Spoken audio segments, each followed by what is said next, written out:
Welcome back to Straight Facts. It's Friday and it has been an entertaining week. We're talking Tottenham, Tudor sacking, relegation pending, the Spuds, the Chickens are in big trouble. Big up to Chatty Patty. They caught live on TV doing his match review in the stadium as well. We're talking title race as Arsenal go a whopping 7 points clear as City collapse. We're talking about that collapse as well because that was to a relegation team and they threw it away at home.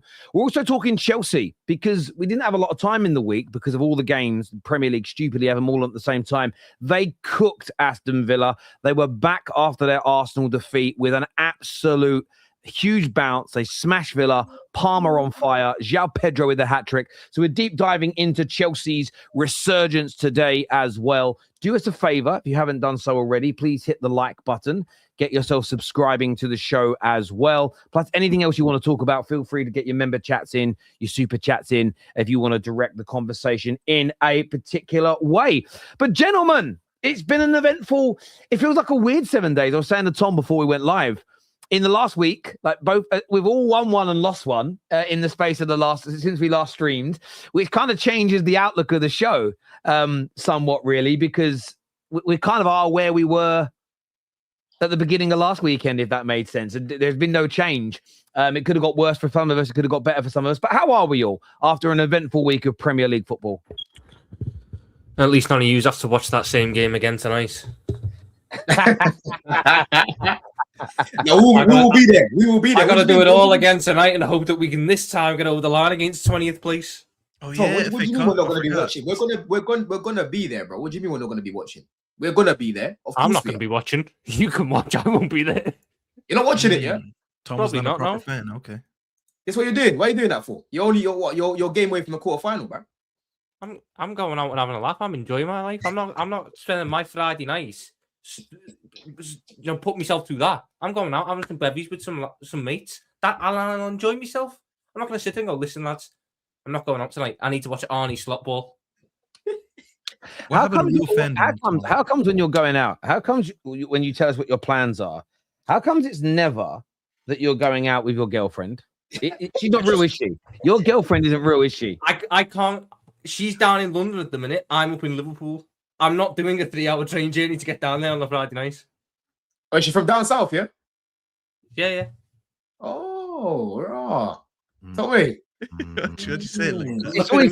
Every time you have a girlfriend, Tom, she lives in South Africa. She lives in London. She lives the same one. You never leave Liverpool.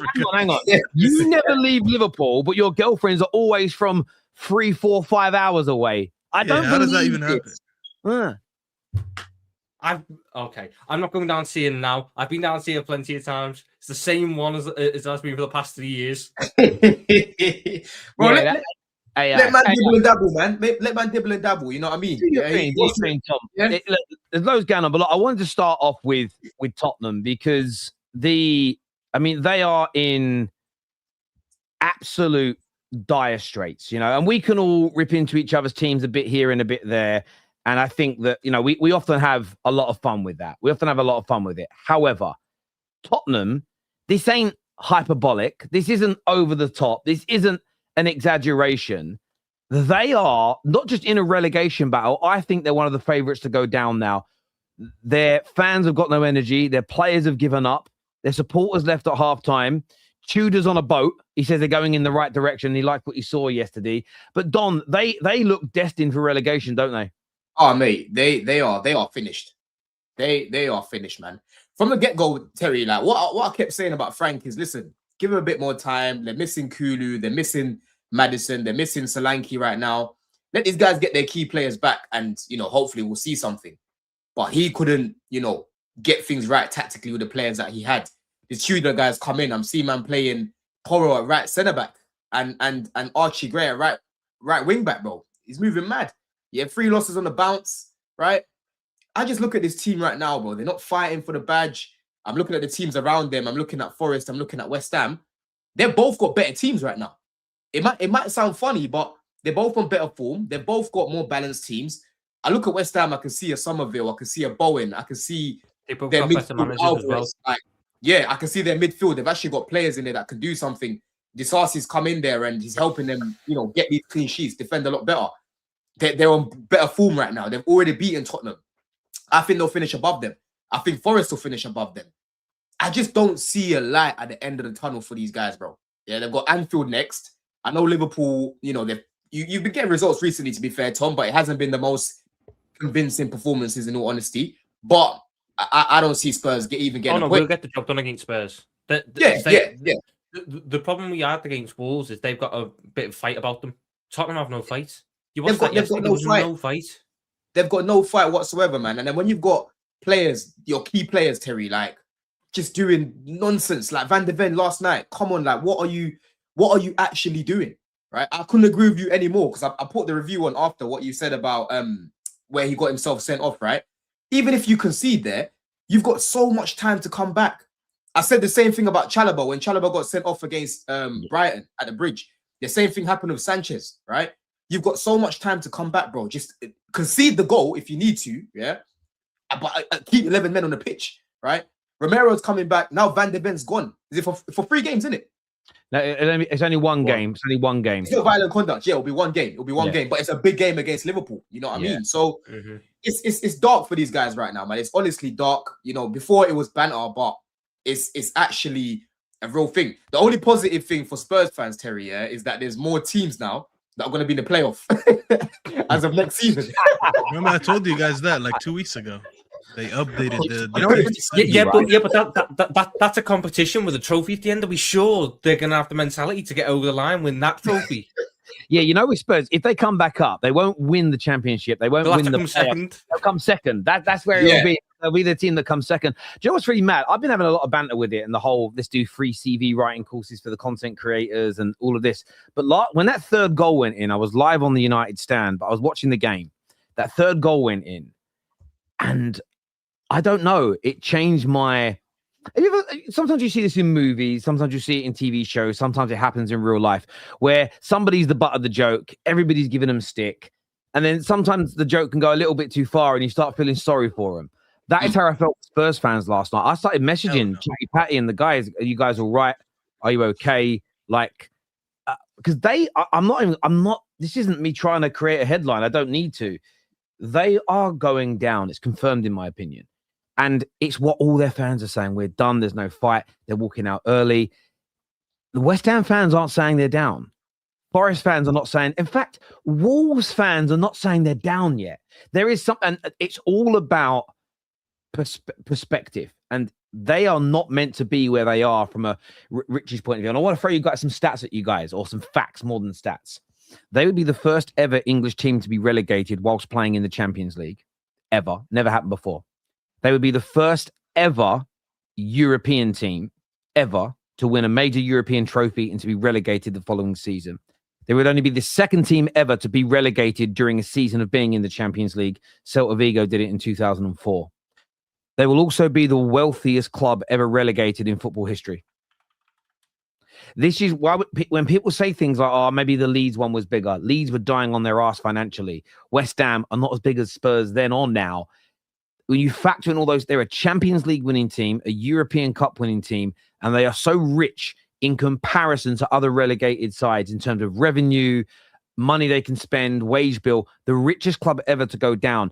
I cannot tell you guys. You can say if Arsenal don't win the league, it's a bottle job. You can say that Chelsea not being in the title race is a bottle job. We can say that Liverpool being the worst defending champions ever is a huge collapse. We can talk about Man United's season, right? We can do all of this. All of us are on the dock for a bad season, right? If these things happen, none of us we pale into insignificance for the level of collapse, bottle, and absolutely horrendous nature of this situation that Spurs are in. It's the great thing for us as rivals. Spurs fans can never, ever, ever talk to us about anything ever again. They'll have not a leg. They are Oscar Pistorius, no leg to stand on, right? Absolutely no. I did my best expressions there. Not as good as him, of course. But they've got no leg to stand on. They're finished. And part of me wants that. At the same time, I really feel for them now because last night wasn't ranting and raving by most Spurs fans. It was the acceptance of what's coming next. Do they come back up? Like, let's say they went down. with their squad and the fact that I don't think they're able to shift a lot of them players because they're injured in the transfer window, or they're just not very good and people see through that. Do we think they can come straight back up? Because if they don't, they're going to struggle financially anyway. That stadium is going to... Tottenham are going to be like the fourth biggest thing at that stadium. Every day in that stadium, there'll be a new thing. There'll be concerts 3 times a week. The F1 track will be out 2 times a week. They'll be doing anything to get money in that stadium. If Well, they can't. They don't have enough time because there's more games in the championship. Yeah, they got to play twice a week. They're Champions Isn't it League, like 46 games nights now? Yeah, it's like 46 games. And it's going to be a final. I don't think that squad gets as much movement as they want. And Tom, it's going to be a final for any club that faces Tottenham, bro. It's going to be a final. Literally. Oh, yeah. They're going to be up for it, bro. You know what I mean? I know how good they are in finals. Staffy, I just seen your tweet. 55,000 likes. I be getting motion like that sometimes. Wait, Staffy, you got 55k likes, yeah? Yeah, but put the tweet. The just put it up there when you get a chance. I'll screenshot it. Yeah. Because I thought about it. Like, we're thinking of all these things. I've never in my life encountered a team that's fighting relegation and is in the Champions League. Is it technically like quarterfinals in the Champions League? Or what is it? 16. The last 16. So it's like, I've never encountered a team that has to prioritize. If there was going to be one, though, Staffy, it was always going to be Tottenham. If there was never going to be a team that was going to be the first to be that bad, it was always going to be Tottenham. You know what's so funny? You know, Tobes, the Spurs fan, he flew out to Madrid early because, like, I think he's just trying to catch the game or whatever. And then they lost. So it's like, imagine leaving your team to watch. But they have like a relegation battle that you just skipped, that you probably should have been present for because it's more important. It's like, how do you prioritize that? What's more important, winning the knockout round in the Champions League or fighting relegation on the weekend? And I don't think I've ever seen a team. I mean, it's not that I think. I know for a fact I've never seen a team having to deal with that. It's just like, what do you prioritize now? The dichotomy is, but again, you putting it out there, it's why it blew up. Like, this was a tweet. I mean, it's crazy numbers. You get a nice little paycheck from that as well with the old blue tick, mate. But it says I don't even get paid for my blue tick. Oh, do you not? Oh, no. Tottenham might be the first team ever to rest their players in the Champions League knockout round for the relegation battle at the weekend. That's crazy, man. Think about it. Like, it is actually true. Because, like, what do you do here? Like, I'm already, like, depleted with injuries. I know I'm not going to win the Champions League anyways, but qualifying to the next round is really nice. Do I try and try to get some money from the Champions League before milk out some more money before I get relegated because I'm going to lose a lot of money? Or I'm like, nah, fuck it. I'm going to lose it anyways. Might as well just save my players for the relegation battle on the weekend. Because they got Liverpool. That's a tough game. Staffy gets better. The second leg is, what is it? 4 days before a relegation 6-pointer versus Forest. They have to win that game. They have to beat Forest. So they're going to go into a second leg. They're going to go into a second leg at home in the Champions League and sit there and go, can we start Solanke? Wait, have you ever seen that meme? Please. You guys ever seen that meme of the guy with the Bugatti and he has it parked next to like a beat up house? That is Spurs now between the league and the Champions League. That's put their pictures up. So Don, Tottenham's fixtures. I want to put that picture back up. Sorry, their fixtures. Some of them haven't got dates. They've got Atletico, then Liverpool, then Atletico, then Forest, then Sunderland, then Brighton. That's their next. And they've still got Wolves, in it. They've still got Wolves away. Those don't have dates yet, but then they've got Wolves, Villa, Leeds, Chelsea, and Everton. They still got to go to the Midlands twice. Yeah, I really wish they played West Ham again. They've got to go Sunderland away, who've only lost once at home, I think, or twice at home. Sunderland kind of dropped off a little bit. Wolves at home or Wolves away, which is, trust me, very tough place to go. And remember their first game, Paulinho took off the top. That was at home and that. Yeah, last minute. They've got Villa away. It was when Wolves got their first point of the season as well. They've got Villa away and probably second to last game of the season, Don. You away. The mighty Chelsea. You want to be crazy about that as well. But funnier than that, when you play them again, it will be 10 years to the date of Battle of the Bridge, where you stop them from winning the league. This time round, you could relegate them 10 years later. Does anyone, by the way, think there's anything so poetic about Arsenal potentially winning the league Oh in my the days. same season Spurs It- get relegated. It's Like, it doesn't get any more degrading than that, by the way. As a no, Spurs no, fan. you're right. And equally for Arsenal fans, it doesn't get better than that. Because I look at it this way: there will probably never in our lifetime be a situation where Man United are about to win the league whilst Liverpool are being relegated, our biggest rival. And I mean, it's crazy from an Arsenal fan perspective. Imagine the parties. The only sad bit is it's 6 points. Same for you, Chelsea fans. It's 6 points guaranteed, like gone that you might not get. But yeah, this is their fixtures. I've got them from Who Scored. You look at that run-in. Obviously, there's 2 Champions League games in there. But when you look at the league, I think they'll lose to Liverpool. I think they'll draw with Nottingham Forest. If I'm being honest, they're going to lose away to Sunderland. They'll lose at home to Brighton. I think Wolves will get something. They'll lose to Aston Villa away. I don't care how bad Villa are right now. Leeds they might beat. They're losing to Chelsea. I can only really see like 4 or 5 points. Bro, these games are so difficult. All of them. Oh my god, a single game is easy. They don't have a single team who's got nothing to play for. Bro, this game, these fixtures are so difficult. Like, the easiest game technically was the Palace one yesterday. Bro, they're relegated. They're going down.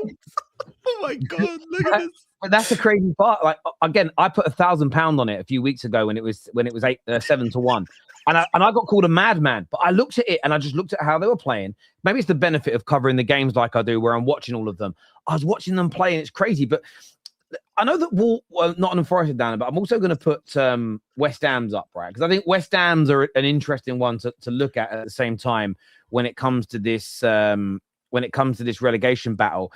But they've already come out. I know they got beat by beat by Liverpool. But them coming out and then beating like Fulham away. Fulham who have been a good team this year. Fulham who have taken points from a lot of good sides, including Liverpool, I think they beat Chelsea, and that was down to 10 men. That's who got a red card. Yeah, that was the one. But but they're a decent enough side. West Ham went there, and I had that game. That's the only thing about the scheduling. Arsenal are on, City are on title race. Chelsea and Man United are playing top 4 race. The relegation, having them all on the same day was crazy. But then when you look at West Ham's fixtures, right? They're at home to City, and I can't lie, I fancy a point in that game with the way City defend. They're then away to Aston Villa. I don't know how they might lose that game. Home to Wolves. Terry, let me tell you something. You see West Ham, Man City, that's guaranteed Man City 3 points, bro. They love that fixture. That is Haaland's fixture, bro. Yeah, usually. Maybe. But okay. But even if they lose that and they lose to Villa, they play Wolves at home. I think they win. Palace haven't been great.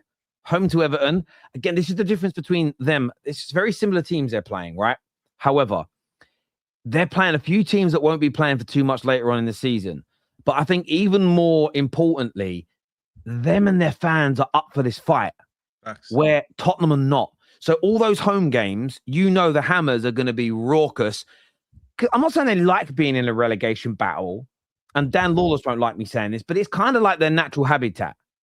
They're used to it. Exactly. They're used to it. They're more built for it.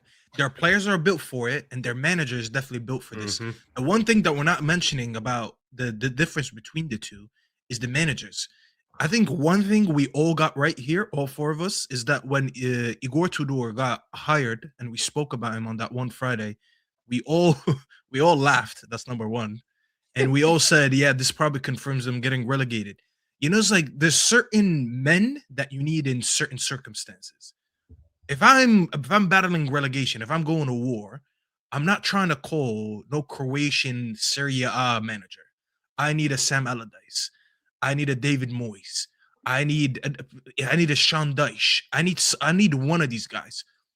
If you can't get one of these guys, at least get someone who's actually related to the club, like someone who gets. I mean, I don't know what it means to be Tottenham. Well, at least get someone who knows Sherwood what it is to be Tottenham. Bro, wallahi, anyone, bro. Tim Sherwood. What's his name? What's the other guy? Harry Redknapp. One of these guys who just at least gets the club. Someone who can galvanize these plays, because these plays are not good. I'll be honest with you. I look at them. It's not. They need a lot more than fight. They actually need some talent. They're lacking so much talent. But when there's no talent, at least try to get it with some fight. I agree. And I just don't see it. I don't see it. The only fight I see is when Pedro Porro was fighting Tudor on the bench. That's the only fight I saw. If they showed more fight on the pitch like he did on the bench, they probably wouldn't have conceded these 3 goals. I am actually shocked that we're at 4 p.m. UK time right now, just for everyone And he's still tuning there. in, and he's still got a job. I'm not saying physically, because I've got to be very careful because I could get in trouble with the police, especially in Karma's Here we go. What are you gonna say? Britain. I'm not saying damage your stadium, but every Tottenham fan who's currently not at work or looking after his kids should be outside that stadium now, and it should be raucous. It should be raucous because they are going to take a club down. They are going to take you down by keeping Tudor at the club. I'm not sure about Redknapp coming back. The man's nearly 80. And I am not trying to tempt fate here. And if anyone in the Redknapp family hears this, I don't mean this in a horrible way, but that Tottenham board and this Tottenham situation for a 79-year-old, Harry Redknapp might be fighting life as much as he's fighting relegation. So be very careful with that. But they need it. I think they're going to need it. If they don't want an Allardyce or a Pardew or a Pulis to get them up, right? To keep them up, go and get someone who's ex-Tottenham that will know the club, that the fans will get behind. Because Jermaine Defoe's a coach right now. He's not going to do a worse job, but I don't think the fans would walk out the stadium on him. Gus Poyet, the stands wouldn't walk out the stadium on him. Tim Sherwood. Now, we might look at these names and go, well, we don't care about them. That's because we're not Tottenham. But if those guys were in the dugout, those fans wouldn't have left. The fans, there'd be a different feeling. Michael Carrick coming into United. I did a big thing on it last night on the United stand about, I keep saying the same thing. I don't want to get into whether he should stay or go debate. I've said the same thing now for 7-8 weeks. We'll wait till the end of the season. But he was absolutely perfect for the situation that we were in. You needed someone who understood the club and the pressures, who the fans would get behind. And if they can do this, Tottenham, if they could find a manager or a coach who also played with some of these players, that also might help. If there's a way you can do that, that also, I think Carrick having a relationship with some of this squad because he played with them and coached them before, it all helps. Spurs needed that. Fucking Tudor. And I heard Fuad last night getting mad, saying, oh, all the Marseille and the Juve fans lied to us and gaslit us. You shouldn't have.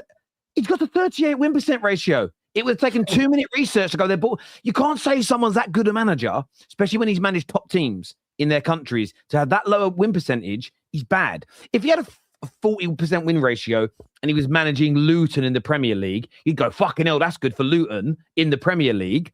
But it isn't. Imagine how did they lie to him? How many games did he win? 3 out of 10. Oh, he sounds good. Fuck off. Like, he's bad. He's bad. How did they lie to them, though? Because he got sacked from both of them clubs. That should tell you all you need to know. A lot of Tottenham fans online are delusional. It's why for years, and I know especially Don will get this because he's from London like me, they always think, even when United and Chelsea were winning titles and Arsenal winning titles, us guys all banter each other and nitpick over who the best of the best are.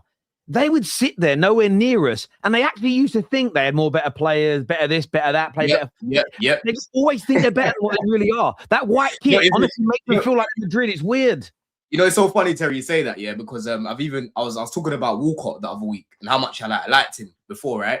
And I was going through my old Walcott tweets, and there's me tweets cooking Lennon.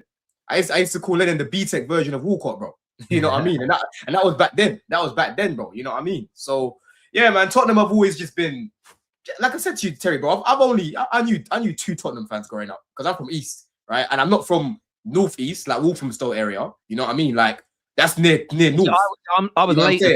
I'm right by Walthamstow, so I knew quite a lot. Because obviously, for everyone to know that Northeast London, Leytonstone, Walthamstow is right next to Tottenham, so you get Tottenham, yeah. So I was like in the thick of the West Ham. So I didn't know these guys until I started to go to uni and started to work and stuff. Now I know a lot more because of content, but they're just a nothing club. Like I said to you, bro, I've seen them win two things in my life, right?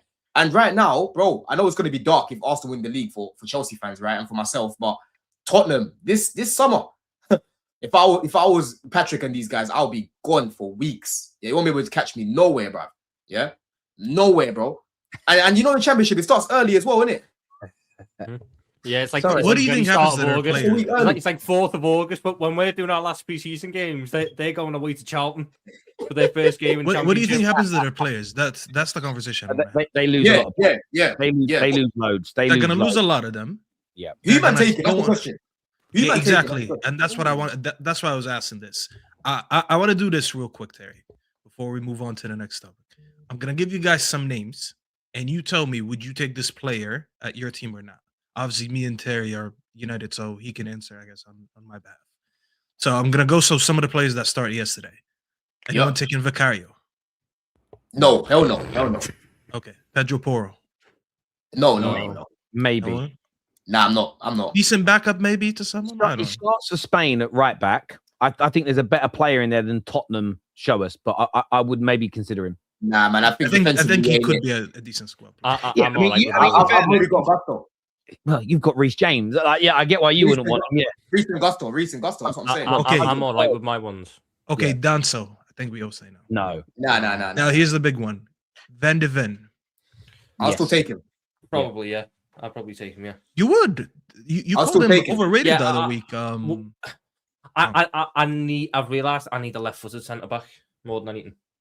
Okay, Uh, Terry. Because we don't have one. I'd take Van de Ven. We need pace. I'll still take him. I think he's just Alright. checked out. I just think he's checked out, bro. Archie Gray. Yep. Yeah, I don't need him. I wouldn't mind him as like a squad option. I think there's a lot there. I think he's just lost a lot of confidence at Tottenham recently, but I think there's a very good player there. United could do with someone like him because your midfield needs numbers. Yeah. I'd take a young player in the rotation. Paulinho. I'd say no. No. Nah. Sar. No. Nah. Tom, I know what Tom is saying. I can't say yes because I've got two strikers, but if I didn't have two strikers, I'd take Solanke in a heartbeat. That's a top 9. That's someone that deserves to be playing at the top 6 club. Okay, so from the I'll injured take it. players now, Madison. No. No. Not on This your is the second time getting relegated, by the way. I need people to in fairness, he hasn't kicked a ball this year. True, but this would be the second time he gets But relegated. he wasn't the team that came 17th last year. So yeah. So it's not like You know, he you need was like the 5 talent. games to qualify for the medal. Do you need 5 games for the relegation to count on your CV? Okay, Romero. No. Nah, hell no. No. Possible. No. Okay, now these two, these are big. Kudos. Yes. Him and Javi Simmons are the 2 attackers I'll take. And Solanke. Kudos. Tom. Yes. He wouldn't be my first choice, but yes. I'd have Kudos. Okay, and lastly, he's been injured for a minute now. Kulusevski. Yeah. I take Kulusevski. Nah. The injuries worry me with him. The fact he's been out for so long and they haven't explained why, that worries me. Not Good player, talent-wise, but yeah, I hear about the injuries because remember last season before the Europa League final, he was their best player, and when he went down, they thought their chances are done. He was actually the only good player I think last season. He was serious for like half a What season. about Bergvall? Bergvall's pretty decent. I like. I looking at forgot Bergvall. to mention him correct. You Yeah, didn't mention Bergvall's Javi pretty good. Simmons either. I'm Fuck still taking Dennis Javi Simmons. correct. I don't see Would you Simmons. I guess would you take Simmons? I mean, Why you not defense talking about him like that? No, hold on, sir. I don't like how you man are just like nah. Like, bro, like you might need to realize, Javi Simmons is not, bro. I don't care for Simmons. Javi Simmons is not Eden Hazard. He's not Alexis Sanchez, right? He can't just pick up the ball and just kill everyone and score every game and assist every game. He's not that, right? He is like a connector. He is the guy that picks up the ball in between the little space on the half turn, links up with the other players. I can see him fitting into this Chelsea system like a glove, right? When Palmer wasn't here, we could have played him behind Pedro. Who drops out your team for him?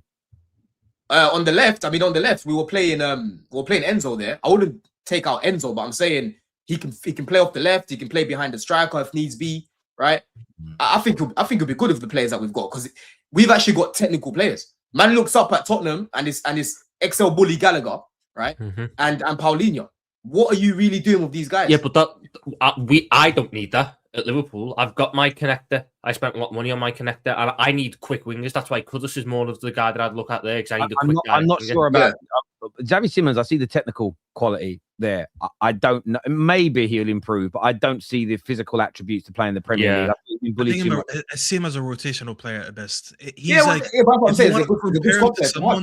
he's more comparable to what's his name at Villa? Rodgers. He's very similar to Rodgers. Rodgers. But Rodgers is a better ball carrier. I mean, like they both play very similar. I like about Rodgers is he's a better shooter than him. He's a better dribbler than him.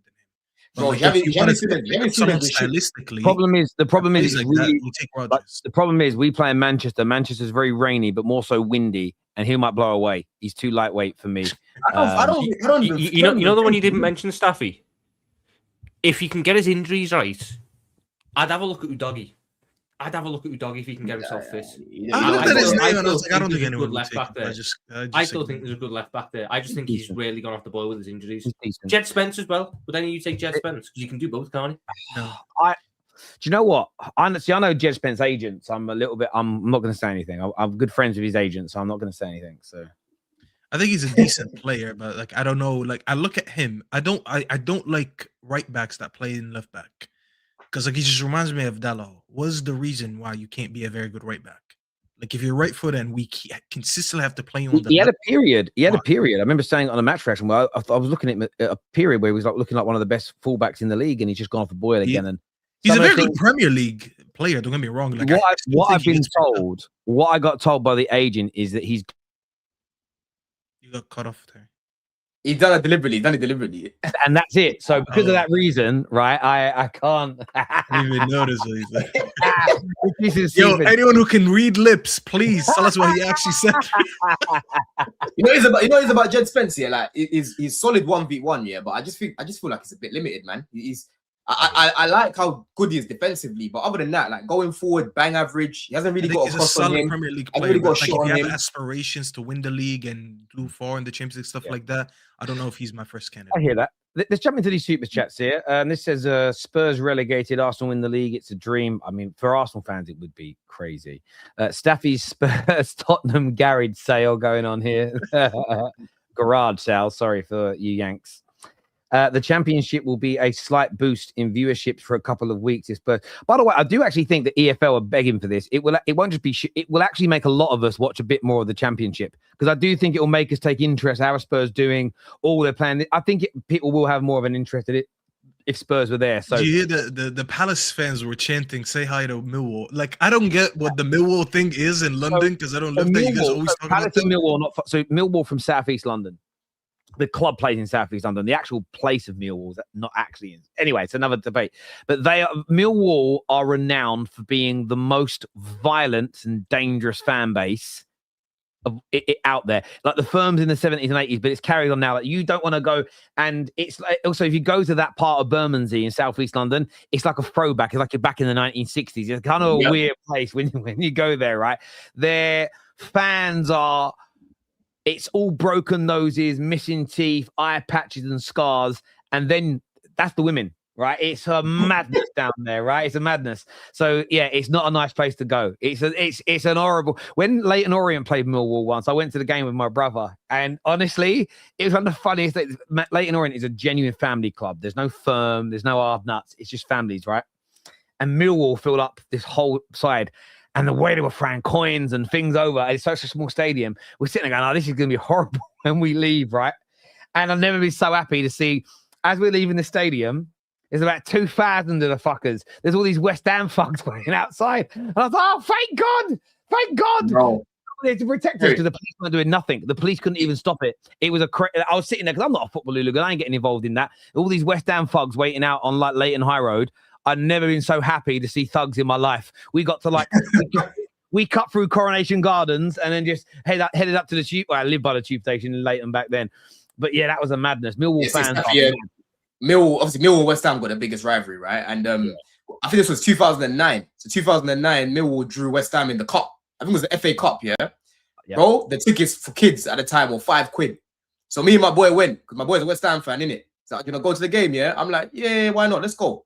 So I went, bro, yeah? Listen, I've never seen so many, what's the word? They started to barricade the pubs. They like put all these things on the pubs. The amount of police on that day, bro, yeah?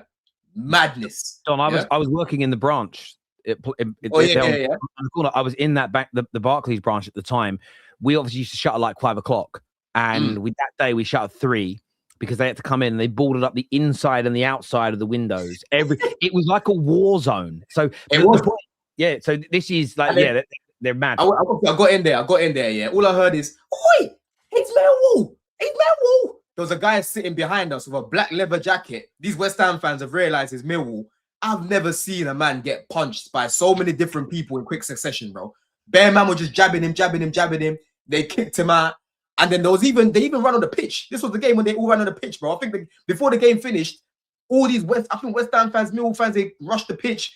Me and my boy, obviously, we left, didn't it? We left, but that was like, I remember the build up to that game. It was mad. It was crazy. Like news.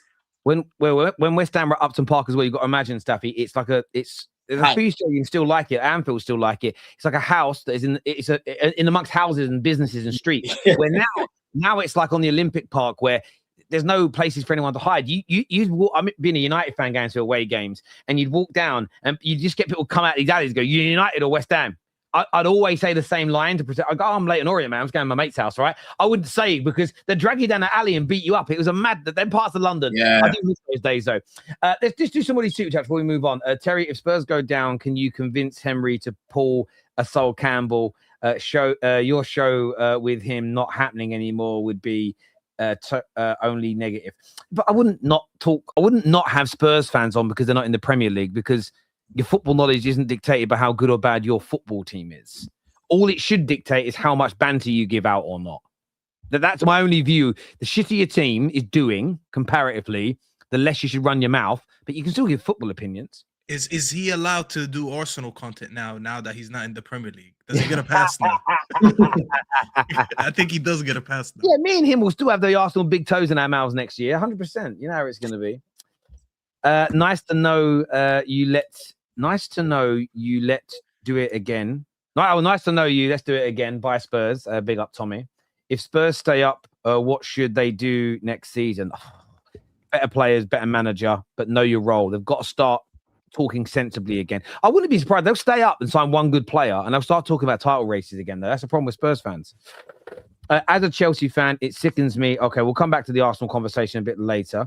As a Chelsea fan, I want us to relegate them. Would that be nice, Don, for you guys to be the team that final now in the coffin? I gave you the analogy the other week, bro, of the film Django. Yeah, it'll be like that. It will literally feel like that, bro. I was just thinking, you know what? You just said that. I was just thinking of the Lion King, where Mufasa was hanging on that shit and Scar just let her go. That would be you with George. Just let her go. There you go. They're one of the few teams I guarantee. Remember, Spurs wanted to throw the game against City a few years ago. Think we should do the same against West Ham and get them relegated? Well, that could be crazy. If Arsenal have won the league by that game, by match week 37, if Arsenal have won it, they won't throw the game on purpose. But if they're in the Champions League still, you might find a bunch of kids play that game, Spurs, and the karma. Go get the academy players, 100%. I can't wait to see the lineup for that game with like Tommy Setford in goal. You got Calafiori playing left wing because they need to. Bro, what's his name? The kid that they have on the right wing right now. Max Darman. I want to see Max Darman with the captaincy. I want him to be the most senior player. I want to see like all the under 21s that are going to go at the end of the season or get their moment in an Arsenal shirt. Yeah, it'd be hilarious. It'd be so funny. After singing Champions of Europe to relegation, yeah, it's crazy, man. Not sure if you've discussed this yet, but Daniel Farke charged on the 4th of March, sanctioned 2 days later. Rodri's charged on the 13th. Listen, I put a tweet out about this yesterday. The Football Terrace main account did, and I quote tweeted it. The average amount of time from a player calling refs cheats or corrupt in Premier League history, the average amount of days from the day it was said to the day they were banned was 13. It's been 33 days so far for Rodri and no ban yet after calling them corrupt. And no, listen, what's going on with Mudryk as well, man? Free my boy, man. Like, what's going on with these people, man? I'm seeing man training now at some. He's a drug cheat. He hasn't proven his innocence. He can't play. Yeah, well, don't you know what happened there? Apparently, he went on international break. He got injected with some stem cells or some shit. He had no idea what was going on to help with his injury. And you know, it was obviously infected with whatever that was in there. You know what I mean? So stem cells like blood shots, something like that, to help you with like. Why make that like? It helps. Apparently, it was to help. Where like they gave him some dodgy injection with the plan of he's tried to get them done. That sounds like I wasn't sleeping with her. You get caught by your wife. I wasn't sleeping with her. She was choking. I went towards her. I fell over and I slipped inside. It's an accident. Come on, man. Free him, man. Nah, free him, man. Free him. He didn't do nothing wrong, man. Last season, without a North London derby, was 1977, 1978. Yeah, it's crazy, man. Absolutely crazy. Moving on from Tottenham, Chelsea. started the week in a bit of a bad mood and a bit of a bad place. 3 games with no win, lost to Arsenal. I sort of threw it away, really, because Arsenal, attacking-wise, weren't at the races, but you just didn't do well enough. And Sanchez had a bit of a mare of a game, and defensively not at the levels that you would want to be. But you bounced back middle of the week, slapped up Aston Villa after going a goal down. Palmer on fire. João Pedro playing brilliantly, and you saw the game out, more importantly, which has really been missing in the previous 3 games. So you must have been chuffed that you were able to get back to winning ways this week, Don. Oh, no, 100%, man. 100%, bro. It could have been real dark for us, Terry, because like I said to you, man, last week, that was a 6-pointer, man. We could have been sitting here right now with Villa being 9 points ahead. And now you're looking at it thinking, we're running out of games here. You know what I'm saying? So we had to make sure that we get it back in blood, man, because it came to the bridge and they embarrassed us, But this time round, like I've been saying for weeks, that midfield, all those injuries they've got, it was always going to lead one way for their team. And so I'm not surprised right now that they've not been able to pick up these W's. And the way we've been playing through our midfield, you saw in this game, Terry, that was the best part of our team. Caicedo, Enzo, bro, the passes that we were just splitting them through with. Even Garnacho, I'm going to call him Garnacho today. Garnacho on the left was cooking, bro. Yeah? Cooking. Definitely his best performance in the Chelsea top. In isolation. You do well, didn't I, Staffy? In isolation. Before people start... I agree with you. Great signing. They should celebrate it more. In isolation, I have to give a man prop. In isolation in this game, he was very, very good, bro. Created some good chances. Second half, he could have even scored a goal himself if he was flipping clinical. I don't know how he missed that chance, right? And he could have got another assist for João Pedro as well, But Enzo Fernandez, the passing was showing in this game, bro. Like, he was showing the Enzo that we love watching as Chelsea fans when it comes to just, pinging the ball, zipping the ball in between the lines. He gets an assist. But João Pedro, man, this guy right now is the most informed striker in the league. You know what I'm saying, bro? The most informed striker in the league. Yeah. Tom, I remember your take, Tom, what you said about his time at Brighton. I was correct up until Rossini came in. No, but the thing is, though, Tom, listen, the thing about Pedro, because there's this weird narrative, yeah. Even Tobe says the same thing about him not being a killer. It's not that he's not a killer, right? Start of the season, he was barely shooting because he was trying to do everything for the team. He was dropping deep. He was playing behind the striker. He wasn't really getting inside the box. Now, he's literally just staying up because he's got the likes of Enzo behind him, the likes of, Palmer behind him. Even Caicedo finds his runs in behind, right? So he's having to he's just focusing now on, staying in around the box. Because you give that guy a chance, Terry, he's finishing it, bro. He is so clinical, man. If you look at the variety of finishes from him, left foot, right foot, that dink is now becoming his own little thing now as well. He did it against PSG, Donnarumma. He did it against Martinez, another tall goalkeeper. He did it against Leeds just the other week. Against Napoli, bangers outside the box. Headers against West Ham. Banger against Brentford. Like, he scores all types of goals, man. And what I really like now as well, he's making those late runs. You know what I mean, Terry? Those late runs. People might look at it and think, anyone's going to score a tap-in. But when you look at the movement before the goal, it's unbelievable, bro. It's unbelievable. Tap-ins are one of those things. It's just a cheap shot. It's a hollow piece, and there's a lot of things I'm going to start calling this now. It's hollow analysis. Tap-in merchant. It's because the movement's so good that you're there. Haaland scores more tap-ins than anybody else because he's great at timing his run and finding that space. If it was so easy, all strikers would do it. So yeah, there's no playing it down. That movement, It isn't a skill that gets a lot of credit because it's not sexy and on the ball, but it's a skill that most football players in the world, you can find 1,000 kids that can do all these tricks in a cage. You'll find 30 people in the whole world that have the movement that João Pedro's got to get those tap-ins. It's a much rarer skill than flip-flaps and back-flips and fucking step-overs and all that shit, right? Yep. Much more rare skill. It's a skill that not everyone has, man, because I can give you examples last season of Jackson not being in the box, even Delap this season. Like, his movement to get in behind ain't great in the box, right? But Pedro, bro, what can't he do? He's very good on the ball. He helps facilitate for others. He's strong. He defends for us. Like, when people keep saying, Chelsea still need a striker, I'm like, that's just a boring script now, because when you look around the market, Terry, unless you're going to go get me Osimhen, which ain't happening, yeah? Alvarez right now as well. He's not a guy that I would be starting ahead of João Pedro right now. Like, he is up there, bro. He's one of the best strikers in the league. You know what I'm saying? He's got 14 goals in the league, no penalties, bruv.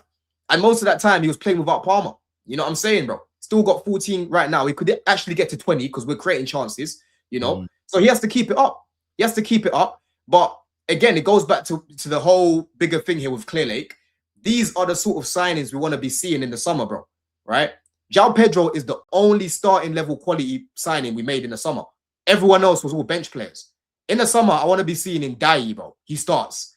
I want to be seeing, you know, a starting level centre back, right? Starting level ball carrying sort of player, like a Rodgers, like a Kudus. You know what I'm saying? These sort of players, right? And that's the way we're going to kick on, you know. But Pedro, man, big up every single time, man, because this guy, he is killing it. He is killing it, man. I was a bit skeptical when we signed him. I didn't really know what his position is, but he is clearly a 9. Rossinho is getting the best out of this guy with the way he's setting up the team. He certainly is. I mean, as you said at the start, it was so important for you. I thought United were going to drop points against Newcastle. I thought we were going to lose. I didn't think it would be the way we did in terms of 10 men and the goal. I actually watched it back yesterday, the goal, for the first time. I said it at the time. I said it even more now. I mean, it has softened the blow a little bit, getting beat by a goal like that, because it was such a ridiculous goal. But it was so important for you guys because we obviously dropped points and so did Liverpool. And then you took points of Aston Villa, because I do feel that if you would have lost and United and obviously Villa would have won, the 9-point gap may have been too much in the last 8 games of the season, if you get where I'm coming. Well, 9 games for us. It's 8 games for Arsenal, isn't it? It's 9 games for us. But it was massive. And now it's about maintaining those performances, because my message to Chelsea fans is the same as it was about this stage last season. I know everyone goes on about results are the most important thing, and you're right. The problem is, I look at Man United and Chelsea in a similar way, which is if our performances aren't good enough, we don't win enough games. We're not like the elite teams where you can play 4 or 5 matches in a row where you're not that great, but you've got a world-class goalie, world-class defenders, world-class attackers, and you seem to find a way to win. I don't think we're good enough to do that. So you've got to get the performances right. And I felt that once you got through the first 10 minutes against Villa, it was far more like the Chelsea we saw at the beginning of the season, far more like the Chelsea at the end of last season. And that'll be really encouraging for Rossinho, because I do think, I mean, the title race is great. We'll get into that later. But the top 4 race is so exciting, 3 or 4 points separating us. But my hope is, you know, I just hope it's Liverpool that miss out, Tom. And I know we said in the briefing before we went live, we're not going to talk about Liverpool, but we are a little bit, because we can't ignore the fact you got beat by Wolves. Yeah, it was. It's what happens when you got a manager who doesn't know how to play players and then tries to gaslight after. Did you hear what he said yesterday? He said that winger is the hardest position to play on the pitch. Slot said that. Yeah. Because he can't use them correctly. It's now the hardest position to play on the pitch. We play crap football, but just how you said, the top teams have the world-class players across the board to get them through. That's what we've been doing for the past 3 months when we win. We don't play well, but we have the quality players to get through. I think we'll get over the line. I'll be honest, I think Villa are going to really struggle in the back end of the season, especially with the Europa League campaign, because I think they've got a chance of winning that if they really concentrate on it. So I wouldn't be shocked to see Villa drop all the way out, but we are not comfortable. We are not comfortable at all. We missed a massive opportunity on Tuesday to really put the pressure on and go level on points. And, you know, it turned out that both teams we went level on points with drop points. So I don't know on goal difference or anything, but we would have been 4th at least. So it's massively disappointing. You know, I've got to do it all again tonight. You know, I don't expect it. I expect them to rotate tonight, whereas I don't see Wolves doing that. And I wouldn't be shocked if we got the FA Cup tonight. There was and that's another really bad thing for this manager. I said something a few months ago and people laughed at it, and I'm gonna say it again. I said it in a group chat to you guys. I'm gonna say it again. Now, I don't agree with Sir Jim when he was talking about immigrants and stuff like that, but there's a certain group of people that I'd like to ban from the Premier League, and it's the Dutch. We don't need the Dutch in the Premier League. They don't give us good managers, and they don't give us good players. The last few good players, I think it ended with Virgil van Dijk. That's it. Cody Gakpo is quite literally why you guys didn't score that one goal, because he kicked it off the attack. I think it was like Curtis Jones was about to chest it in, and he kicked it out of his way. And then you got Arne Slot talking about wingers is the most difficult position on the pitch. You got Van Bruggen, who couldn't make a save from that Saka shot that was a 96% save rate to all the other goalkeepers. And then I'm not even going to talk about Tyrell Malacia yet. It was a weekend. Well, it's not technically a weekend. It was a midweek full of Dutch errors. The Dutch, just no more Dutch in the Premier League. Just get rid of all of them. Tom, your football in the last 15 minutes of that game, you know, we love end-to-end football, right? You're like, oh, look at the attacks. Like, oh, there's like, you know, when there's games like the midfield just gets removed and it just goes from one attack to the other. That's what your game was for like the last like 15, 20 minutes. Yep. But it wasn't for good reasons. No, It was like generally Sunday League. Like Mm-hmm. someone posted a clip of it on Twitter, and he asked if both teams were drunk because the way both of your players were just giving away the ball with absolute ease, it just generally looked like Sunday League quality. And I would expect that from Wolves more than I would expect that from Tottenham, from Liverpool. See, I'm talking about Sunday League, and I thought of Tottenham. I don't expect that from Liverpool. Yeah, The way you guys just play football in general, like I get it, you guys haven't been good. Holy shit, bro! How are you not having any type of structure for like 20 minutes to close out the game versus Wolves? And you got lucky with that goal. Well, who made that pass? Was it Belgrade? Bellegarde. We didn't create anything. Bellegarde gave us the ball. He just completely gave it to Salah. Salah did what he does, and he finally scored a goal. Like he broke that duck that he had. Wolves had 2 shots all game, and they created 3 of the 4 best chances in the game. But like that's what I'm saying. Even after that goal, I was like, all right, you know what, bro? Like it is what it is. Now Liverpool got lucky with that chance. It is what it is. It's football. They're gonna see out from here. They have the more quality, the more experience. Bro, for just like the next 15 minutes, it just looked insane to look at. It was wild how you guys were so sloppy. And the minute Wolves got the ball, every time Wolves got the ball, they looked a lot more dangerous than you guys. You guys had that one chance where Salah took like forever to try to make a pass. It looked like Mateus Cunha there, not trying to pass the ball. And that was a big chance. It was like a 3-on-1, and he messed it up. Yeah, and he messed it up. So other than that, it looked like Wolves was going to score the whole time, and they actually ended up scoring and winning. The levels that Arne Slot has brought you guys down to tactically on the pitch, I don't think anyone could have predicted that for someone who especially won the league in his first season. No, it's been real. I mean, even in that game, he'd done his wonderful, move of taking Canati off to bring on another attacker. He's done that 12 times, and we've actually only won a game from it once. So 11 times he takes Canati off the pitch to bring on an attacker. We lose control and get worse at playing football. But he persists with doing it. This is the thing that really grinds me. He persists with doing things that don't work. And they're not going to suddenly just work. Salah's not suddenly going to become a one-on-one specialist winger at 35. Gakpo's not going to suddenly become a one-on-one specialist winger because he's crap. Like, Frimpong's not suddenly going to become a technically sound inside fullback. Kirkes isn't going to be that, but he persists with these plays in these roles. And then we play crap. He persists with leaving McAllister on Ireland so he can defend when he's so immobile that the pace and power of this league runs past him. So many things don't change. And he's changed it in the past. He went to a diamond at some point this year, and it worked. It minimized our weaknesses. It maximized our strengths, and he's never went back to it. And that's the issue with, look, obviously, some people took exception to what Staffy said. And of course, Staffy respects RVP. Of course, he respects. I'm not talking about the old players. The Dutch generation is no longer good. Yeah, and there's a few decent players, of course. Like Timber's a good player, but you all get his point. It's a joke. It's not meant. Jokes aren't meant to be completely accurate. Like, come on now. Imagine you go to watch Kevin Hart, and every time he tells a joke, you're like, "Did you really spit on your wife's forehead?" It's like, no, it's a joke. Like it's like exaggeration, but calm down. If that joke offended you, I apologize on behalf of the Football Terrace. But that deep. I said, let's just get rid of the Dutch players. Exactly right. But the reason why I say that is because this is the issue, and it is very similar to Ten Hag. Ten Hag every now and then would change something, would start to look a little bit better, and then we call it Ten Hag's Island, where he'd leave our midfielders completely isolated by themselves. And to a degree, Amorim started doing something very similar when he came in. Michael Carrick's come in, and we're far more compact. And until you have the mobility of players to be able to isolate someone and they're not stretched, and you need a very specific type of player, someone that can cover the ground very quickly and who is elite at winning the ball back, If you don't have that, and then they've got to be a good distributor, because if they win the ball back and they're isolated, they've got to be able to find a player with it. So you need those three boxes to be ticked. And if you don't have it, you have to make slight adjustments. You don't have to abandon your entire philosophy of football, but you have to make some adjustments, and Slot doesn't do that. And look, I said it a few weeks back, and I'm sticking by my prediction.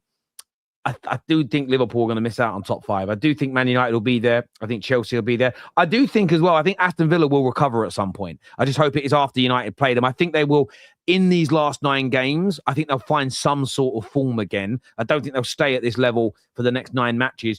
But I think Liverpool, you haven't really had good runs or bad. You had a lot of like unbeaten runs, but there's been a lot of draws in them and a lot of bad performances. You've not been. So I still think you guys are going to come 6th. And that game against Wolves, that's just a gimme. You should be winning it. And the fact you equalised and then went on to lose is crazy. So yeah, thankfully that happened, because obviously I knew we'd lose. Listen, a lot of people say, "Well, you lost." Yeah, I know we did. But we weren't the defending fucking champions. You know, we're still a team that's climbing up from finishing 15th last year. So yeah, a lot to talk about in relation to that. Staffy is right, is what Addy says here. Big up, Addy. Hey Don, does João Pedro still like a game against Arsenal? I don't know where Don's gone. Don's gone to take a call. End of the day, Arsenal were just better than Chelsea. That's why they beat them. But that's really not the discussion for today. As a Chelsea fan, it sickens me that Arsenal are winning, but Spurs potentially going down is bringing a smile to my face. Don, I wouldn't take Van der Ven. Colwell is clear. Thank you, Arjan, for that super chat. On the title race, gentlemen, I want to start with City, though, because there's been a lot of talk about Arsenal this week, and we are going to touch on their win. But I feel the attacks against Arsenal, in terms of they're boring, they're ugly, and all the cheap shots they've been getting, is taking people away from the fact that the most expensively assembled squad in the history of the Premier League, with the greatest manager of a generation who spent £600 million in the last year to try and catch Arsenal and Liverpool up, crumbled and threw away 2 leads against a relegation candidate, and has handed back the initiative to Arsenal. I'm not sure why there hasn't been much criticism or even breakdowns of that game, but we're going to talk about it a little bit now, because it was a very, very bad day in the office, gentlemen, for Man City on Wednesday night. Yeah. Right when, City needs to keep setting the standard and applying the pressure, they slip up twice. And, I don't want to take nothing away from Forest, because both goals were great in their own right. I thought Elliot Anderson was exceptional on the night. Absolutely brilliant. And he will get a move to a top team this summer. Good player, isn't he? Yeah. He's unbelievable. He can run midfields on his own. That's a very rare thing. But all I've seen from this, or the discourse, is City should have had a pen. And yeah, maybe they should have, the Haaland one, where, Sells comes out. Maybe. It's not one of the more given ones. The Rodri carry on, that's never a pen, that one. Rodri kicks him and drags it wide. That is what it is. At the end of the day, Man City just looked devoid of ideas. In that last 10 minutes, when Elliot Anderson made it 2-2, and Man City had to attack, they looked devoid of ideas. They didn't. They looked like they could have played that game. I know they ended up getting one played off the line, but that was off a mad scramble.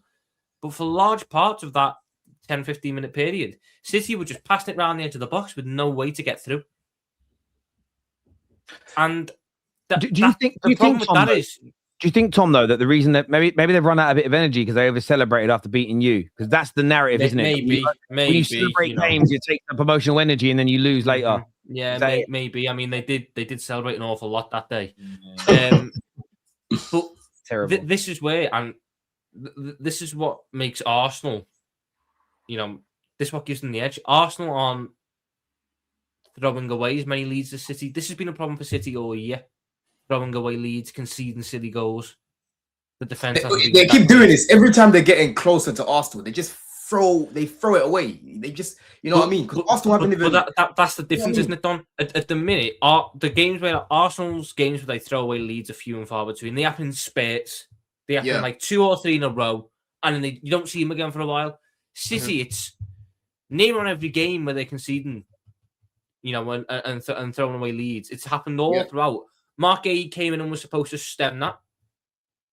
He has done to a little bit, not as much as they would have thought. And again, we have to be fair, but that Anderson goal was mad. I didn't watch the game. That's the goal. The The goals were answer good. goes brilliant. The Okay. Morgan gives White ones a bit of ingenuity. Donnarumma maybe could have done a bit better, but I don't think he sees it until very late. But the fact is, that's a game against the team that's in 17th. The Man City of old are 3-0 up inside 20 minutes, 25 minutes, and are cruising through the rest of it. I don't think there's as much fear factor about the City team now. And I think that's starting to really grind the players and the manager down because they've played with that innate fear factor for years. They've played with the fact that when they turn up, teams are scared to play them. I don't think teams are scared to play them now as they were 2 years ago, 3 years ago. No. And they struggle at times when it's let's go blow for blow. But this is why, Tom. This is why I haven't. And this is why I haven't. As much as I would rather them win the league, this is why I haven't. You know, even when Arsenal had their little sort of drop off period, I haven't said, yeah, City are going to go win the league now because, like I told you lot, like the consequences now of facing these teams has changed, bro. You know, they could have their cool life against Leeds. That first half, Leeds had some fantastic chances. If that's Chelsea, bro, we conceded against Calvert-Lewin. Yeah, Calvert-Lewin, that first chance he would have got, it would have been a goal instantly, right? They win that game. Forest at home, you know, again, it's not business as usual because you're up against a team who are literally fighting for their life and they're seeing Tottenham who are worse than them right now. So they're like, yo, we can stay in the league right now. You know what I mean? Straight away, they've dropped points, you know? So this City team, it's not, I can't trust them. I can't trust them because like I've been saying, I haven't seen Semenyo, I haven't seen the likes of Guehi. As much as they've improved them and they've helped them from January, I haven't seen these lot go on a, 5, 6, 7, 8, 9, 10 winning run. You know what I'm saying? I'm yet to see that. Whereas with Gondo, KDB, I saw that. So I could actually have more confidence to say, yeah, I think they're going to go on a run. You know what I mean? Because that's what everyone thought of City. When City were in their pomp, it was a case of they could be X amount of points behind, but the moment it gets to February, you got to be faultless because they're going to be faultless. That's not the case now. You're both spot on, and this is why I got frustrated. I'm the opposite side to Don. I get why Don don't want Arsenal to win the league. He supports a London club, rivalries there. It's the same for me with Man City, identical. At the same time, though, I got annoyed at Arsenal fans that were throwing the towel in a few weeks ago. What that actually tells me, and this is where sometimes you need to step outside your own realm, is I watch every single one of the top 6 games, every competition, because it's part of my job. I don't think a lot of us that don't make content, maybe some of us do, but a lot of people don't. I didn't before I made content. And as this grew, I'd go the whole weekend, especially when you're a bit older and got kids or you got a missus. You have to strategically book in when you're watching football. You can't sit there and watch. Like, there's no way. You look at this FA Cup weekend. There's no way unless you work in football. And if you've got a missus and kids, there's no way you're watching every single game. The missus, and you get away with that. It's as simple as that. So I think sometimes maybe Arsenal fans haven't watched all of City's games this year. But for me, I think Donnarumma has improved them in the sense that he's kept them in so many games. I think Guehi coming in has stopped them maybe conceding an extra few goals in these last few games. And Semenyo scored some extra goals for them. But systematically, they still leak like a broken freezer. And that hasn't been... And I don't know if that's about personnel as such. I think it's about shape and what Pep wants them to do. The league, it took a little bit of time, but the league has adapted to how Pep plays football in the sense of if you've got strong, fast, decent defenders that can stay compact and then you counter, Pep's system's in trouble. Yes, if Pep goes out and gets 3 or 4 more world-class players, it will take it to another level. They'll get dispossessed less. They'll take more chances as they'll win more duels. So therefore, teams are less effective against them. But now that his squad levels dropped down an echelon, because it isn't of the level it was in 2018, 2021, treble winning year, because it's dropped down. Still a top level team, but it's gone down to what I call mortal level, where you're beatable and now nobody fears them. And everybody creates chances against City. And at the end of the day, it's about whether they're clinical. Leeds weren't interesting clinical as well this summer because the change he made to his coaching staff. He went and got Pep Linders, who was a high-pressing, high-intensity coach. He went and got Kolo Toure, who was, I think, a bit of a, sort of needs-must kind of guy. But it was a clear sign from him that he saw the way it was going. He wanted to try and take a step forward, but his squad isn't able to adapt to that. I agree, but it's about getting it right. And he's now moving into, and this is one of the reasons why, I'm not going to go into there. When people talk about greatest of all time, I don't. There it is. No, but I'm not just looking at trophies. You have to look at the adaptation to the eras in which you play in, because football changes, money in the game changes, new teams come along, new ways of playing. Can you adapt to it? And I'm sure that Pep will create another brilliant team in his career, because I don't slag Pep off. I've had a laugh and a joke, but he is struggling. He isn't struggling to be near the top of the table, because he's right up there. He's a Champions League team. He's that level still, but he's struggling to get a team that really looks like it can win the major trophies, win league titles, which is your bread and butter. And for me, that's where I've always had Arsenal as the marginal favourites this season, because the league has changed. And I get why some people think it's less entertaining, although I'm not going to lie. I love the Wolves-Liverpool game this week, or when's it going to kick off, at the anticipation. Chelsea-Villa was absolutely amazing. Man United-Newcastle, unless you're a Man United fan, was great. The Fulham-West Ham game was brilliant. Last night's game up until half-time was absolutely fantastic. You could feel the edge in the air. Premier League football's amazing. It's just going through a different cycle. And at the moment, being a team that can sit there and absorb and then spring into the attack is a really big tactic that's used by 60% of the league, and everybody is susceptible to it.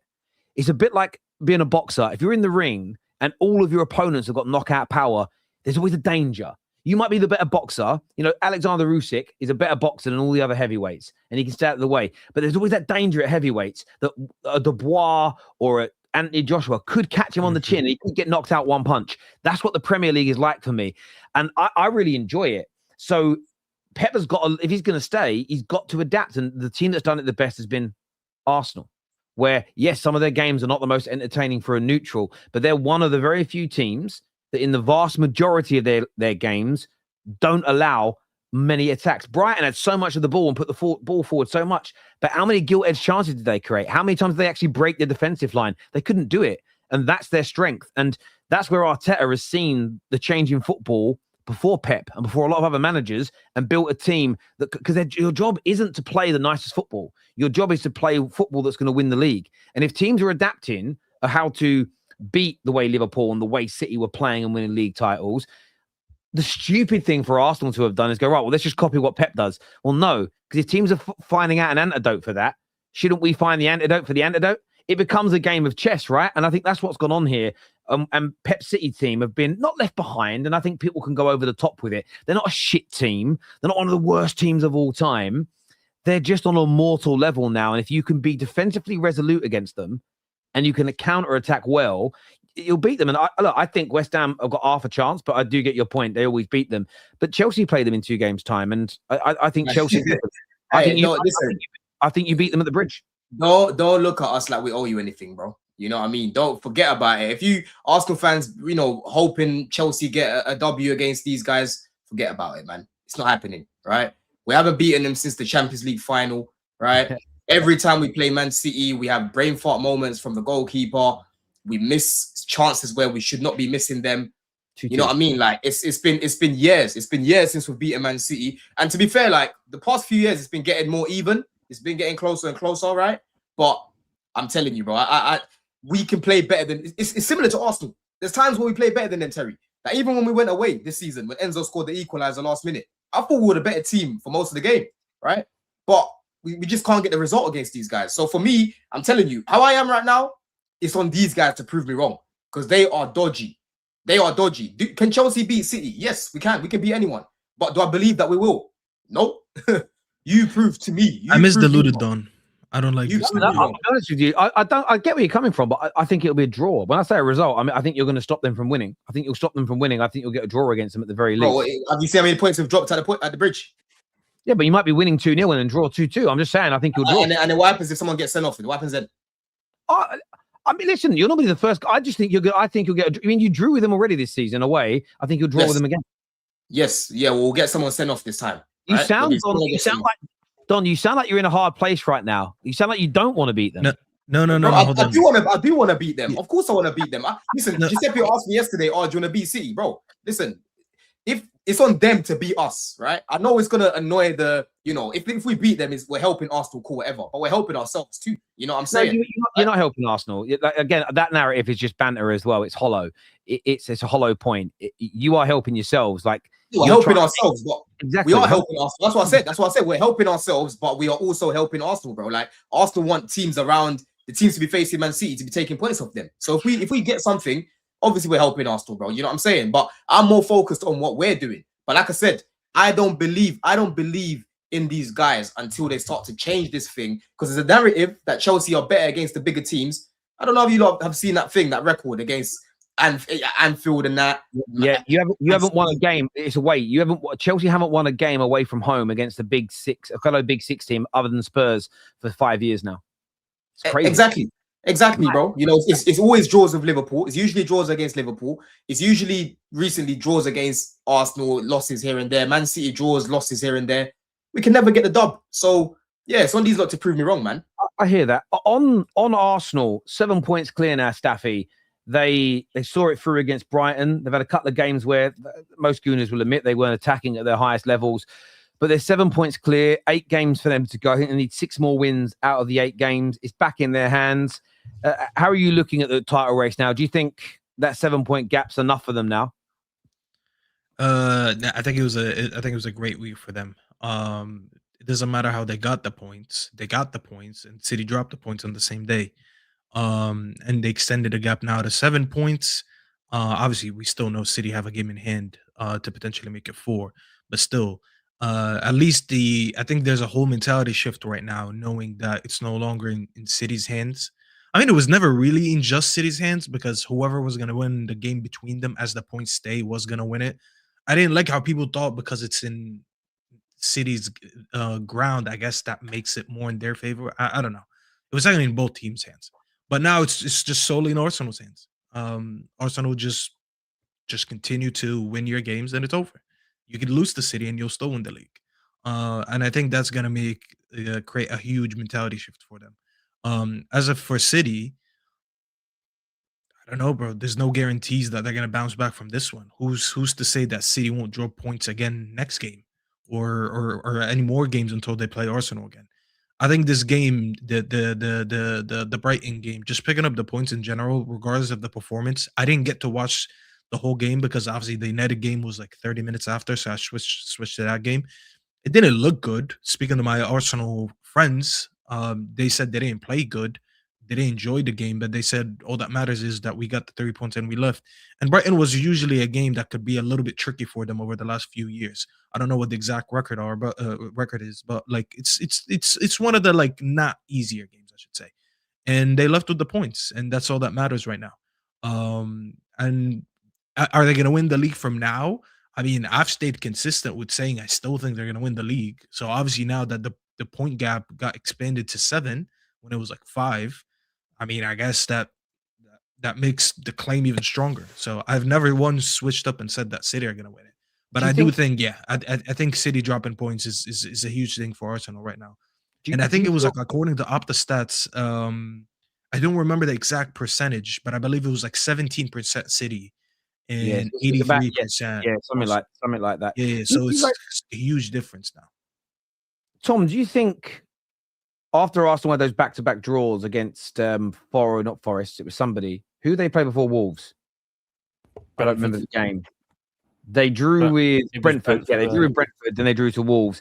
There was a lot of talk that this was the beginning of Arsenal's collapse.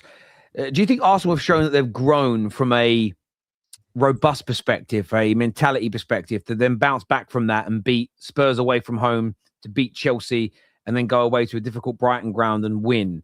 Do you feel this demonstrates that City, as a title contender, are dealing with a different Arsenal to what we've seen in the previous 2 title races with City? Yeah. I don't think it's 100%. I think it's Arsenal have got a bit more grit about them and a bit more game sense about them. I still think they're a bit weak, and I still think they're a bit gettable at points. But they're also capitalizing on a Man City that aren't as imperious and can't find that edge that they had in the past to just zone everything out and go, we're winning the next 8-9 games in a row, bang, bang, bang, get it done and dusted. So I think that it's a bit of a perfect storm for Arsenal at the right time. And the fact that now it's not in City's hands is a big thing. The fact that Arsenal can go to the Etihad, there's going to be pressure on that game 100%, but it's not the same pressure that it was when Man City could have overtaken them. which I think is a big thing for Arsenal because they can. I think it was starting to weigh on them a little bit, and I think it was a factor in why they were slipping up in some games, and they were able to screw their heads back on for the last couple of games. But City opening that door for them, I think, is going to take a big weight off the shoulders. I wouldn't be shocked if for the next 2-3 games for Arsenal, up until they play City, they play some of their better football this season in terms of the style of play and the confidence they've got, because they don't feel the same pressure on them as they've felt when City were breathing down the neck. As much as we sit there and go, it's on the players, they're feeding off what the fans are like, they're feeding off what the atmosphere is like, and the Arsenal fans were just as nervous, and I think that was rubbing off. But now that City slipped up and the Arsenal fans got that sudden sort of shot of confidence, shot of belief that they're not the City of, they're not the shark in the ocean or whatever it is City go by. I think that's going to be a big thing for Arsenal, and I wouldn't be shocked now if Arsenal go into that game at the Etihad with an even bigger gap. It needs to be a one-game swing. It needs to be a one-game swing at that point. And listen, City, I'm telling you, Terry, bro, Everton need to get something this weekend. That's what it is, bro. Everton need to get something this weekend. You know, last time they played Everton, they had a few players out at AFCON. They didn't face Ndai. Who else plays for them? That's I think Gay. I don't think Gay was there. Just a Ghana guy. Yeah, they were missing quite a few key players for that game. So and they're a dirty team too in the box. Yeah, you man saw it the other week what they're trying to do to Lamans. They're baby Arsenal. I called them baby Arsenal in the box. They try to play like them in the box. It's going to be the same thing though that you talking for years though, when teams, you had City and you had baby City, when you had all your variations of the teams trying to do that, and when they clashed, it was just the better team with the better quality comes through. So if you're saying that Everton are baby Arsenal, then it's just going to be which team can do set pieces better, which team can do time wasting better, which team can do frustrating the opposition better. It's Arsenal on every count. It's Arsenal. So if it's baby Arsenal versus actual Arsenal, Arsenal win. Everton aren't going to do anything because Arsenal are just better at all aspects of the game than them. The interesting dynamic is, as you've said this season, Don, when a team goes to Arsenal and tries to play a different game against them, and Arsenal have to adapt their game to fit that, that's not what's going to happen here against Everton.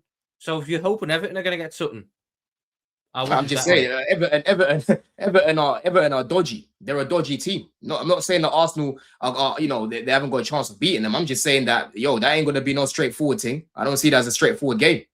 Yeah, look, I don't think any game is straightforward in the Premier League. Wolves are bottom and they're able to beat and take points, or at least give a lot of teams hard matches. They just. I hear that, but I'm just saying that there's players in this Everton team, right, who go to Arsenal right now and potentially even start for them, bro. You know what I mean? And Dyer definitely starts for these guys, right? They've got players in their squad. One guy. Bro, see what Dewsbury Hall's doing right now. He's doing more than Odegaard. Dewsbury Hall did not get into the Arsenal team. Dewsbury Hall is cooking over them sides, blood. Dewsbury Hall is doing really good. Dewsbury Hall is doing well for Everton. He does not get in the Arsenal team. Goals and assists. You get me?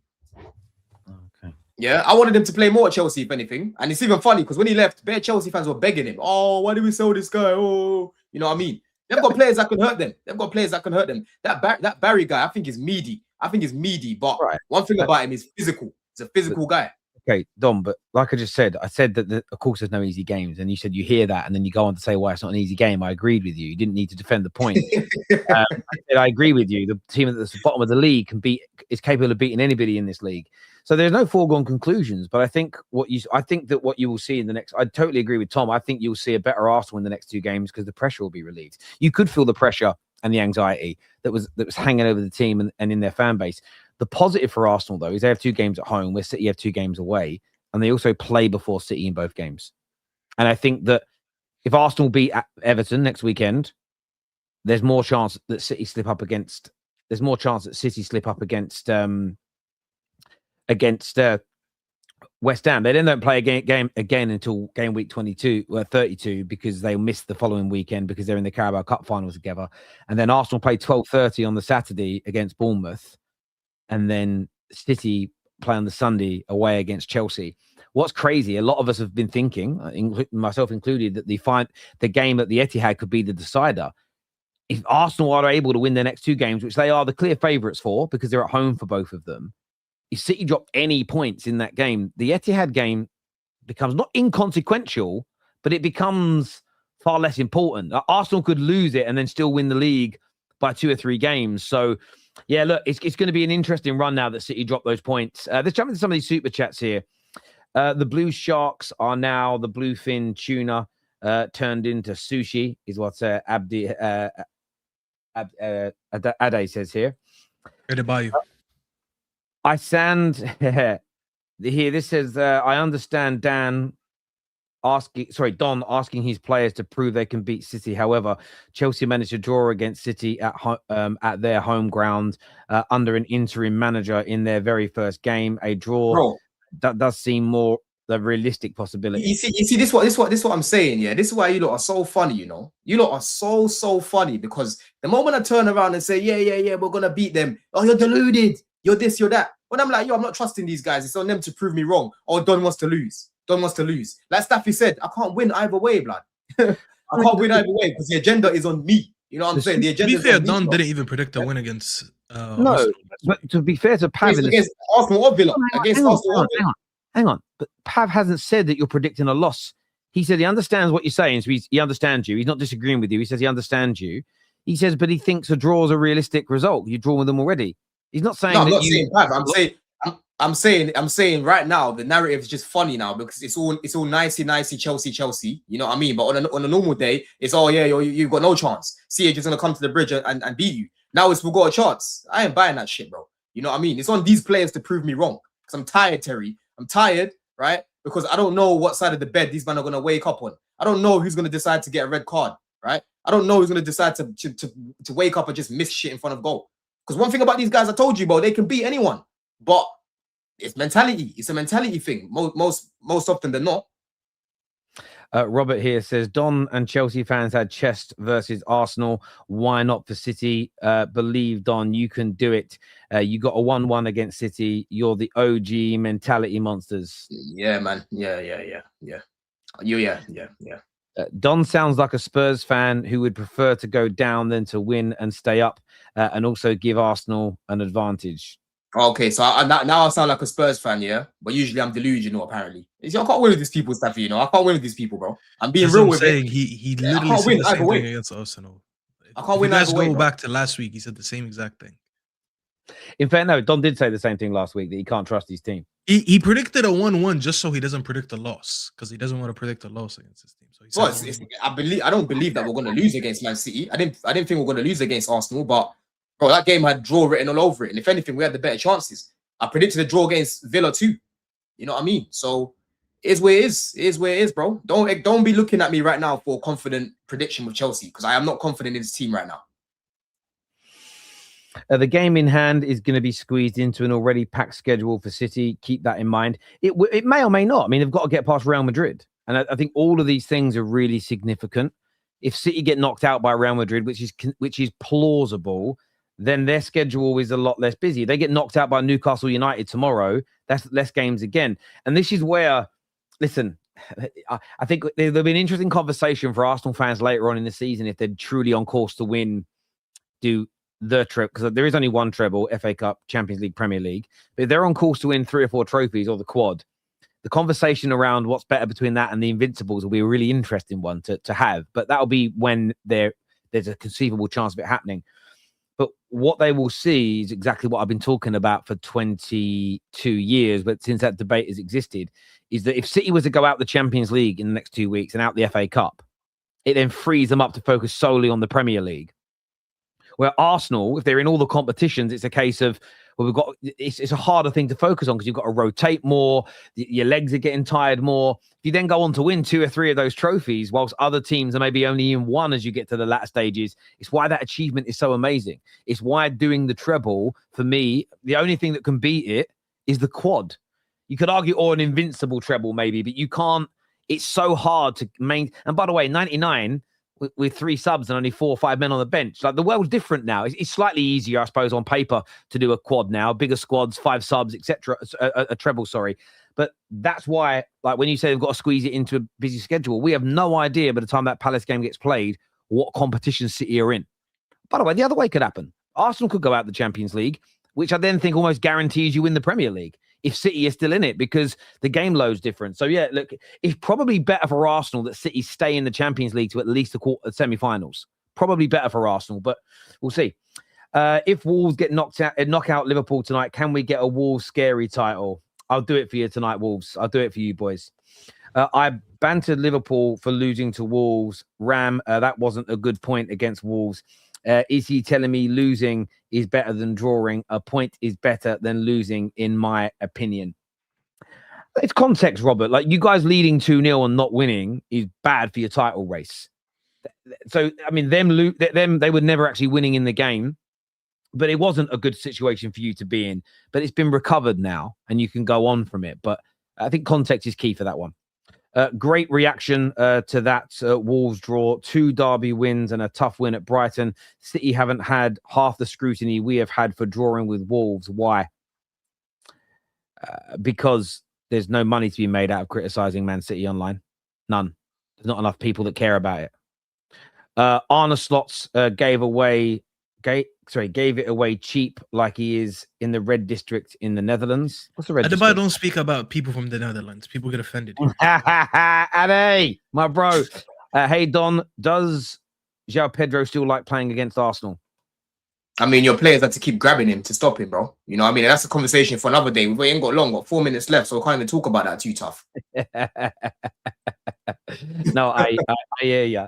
I actually thought out of all the games against Arsenal recently that you guys have like played and lost in, João Pedro's actually been quite good. I thought he's actually individually looked quite good in those games.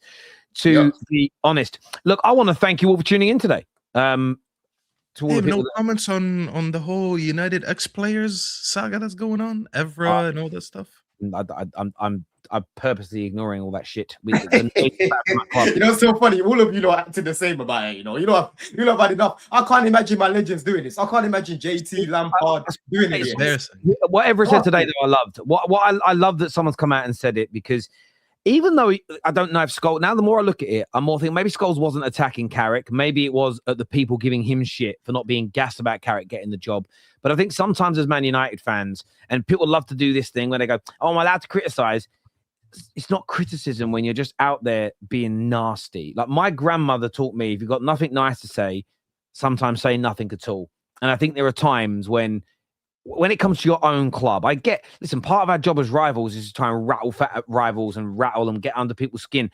In the stadium, your job is to try and unsettle a team, right? That's part of football. But when it comes to your own football club, do you know what? I keep talking about this. And even if I hate a player, hate a manager, don't like the owners, there comes a time, it's like being out with and this is where you can tell the character of a person. It's about having your boys' backs. If I'm out, my mate's a dick, I ain't going to let him get his head kicked in the street. I'm going to stand up for him. I'll give him a slap when we get home later, but I'm going to stand on business and protect my friend and protect my family. And I think we've got to normalize that behavior towards your football club again. We've got to stop this sort of, now's a great chance for me to get a viral TikTok, but I've got to be disgusting about my own club. I can't be doing it, man. Did you see what Evra said, though, about Gary Neville? He said you stepped into coaching. They asked you to serve paella. He served fish and chips. No, I loved it, man. No, I like it. I like it. But I would do the same thing that Evra's doing, because that's their. I'm not saying don't be I'm not saying don't criticize things Carrick does wrong, but you can be critical without being horrible. And I just feel a lot of Man United fans from Wednesday night until now, including I think they've been horrible. Man put Tonali. Did they put Tonali? Tonali with a heart. You know what I said on my show yesterday, Don? I said maybe Lampard and Gerrard were better than Scholes all along. How about that? You know, because if you want to be a baby and act like that, bro, then we're gonna just do the same thing and tarnish your name. It's all for money, man. It's all for money. I know a brand. I was talking to a guy at a brand the other day. There's an ex-Man United player who's got a podcast. And by the way, his numbers ain't that much better than the Football Terrace over the course of a month. They pay him £1 million a year for their drink to be just not even to be really advertised, just to be on their screens because of who they are, and the brand deals are massive. And that's what a lot of these players are chasing. They're working on these podcasts that are owned by companies. They're paid a lot of money, and they've got to push things. They've got to say things that push the audiences their way so they can get these big brand deals. It's all about making money. I don't think a lot of it. No, you know what? I don't think Scholes said that because of money or anything. I think that's generally what he thinks, because like when you read the stories or when you listen to the stories about some of these players when they first went into the locker room with Ryan Giggs, with Scholes, they would always tell you how nasty they were to them in the beginning until they earn their trust and they start respecting them. So these characteristics always existed. Like Ever used to say, he told the story about how like one time he was like hurt or something and he was gonna skip a training session, and then Scholes and Giggs mocked him or whatever. Like these stories of them being a little bit nasty in the locker room used to be there, but I think it's just the old culture, the old mentality of like that tough love. However, I do agree, but I think doing that publicly is not always. That's what I was gonna say. In today's age, especially that you're retired, you don't play, and as you said, like you shared a locker room with Carrick for 7 years. That comment, I don't know how he meant it, but I think we all took it the same way. It looked like you were dissing him because the football hasn't been good. Now, maybe there was like a little bit of sarcasm in it, saying that the squad isn't good enough and he's just been doing wonders with them, then sure. But like, it's just the way they conduct themselves. You're club legends and you guys are just like gently embarrassing us online like every other week. Like you need to conduct yourself a lot better because of your position. It's all going to be explained on their next episode of their podcast. Like some dramatic trailer.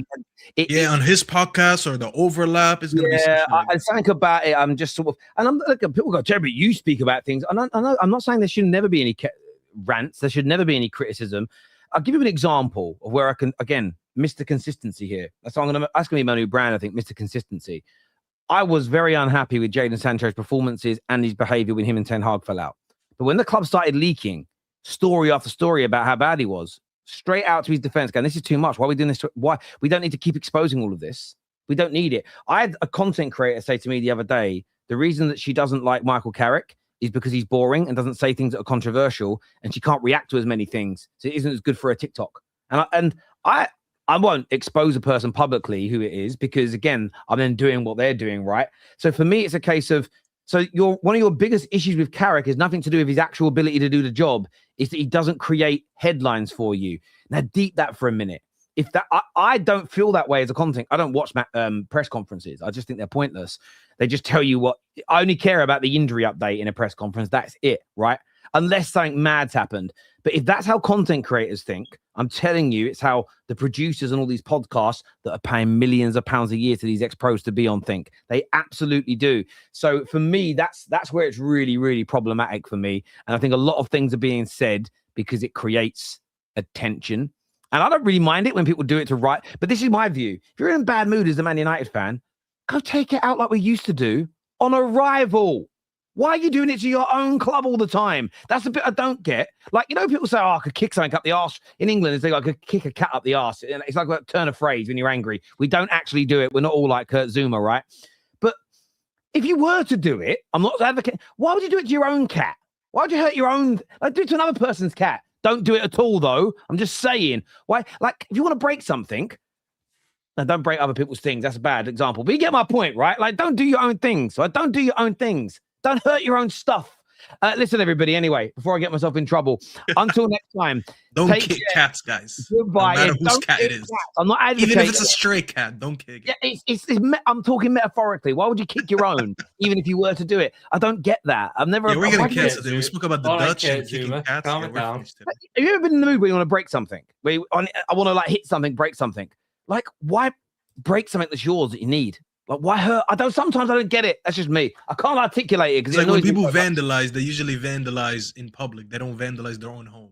Yeah, like, I'm not saying vandalize, but if you're just someone that, like, I get why people do it sometimes because it's just frustration. I'm not agreeing with it, but I get it. But imagine doing it to your own stuff.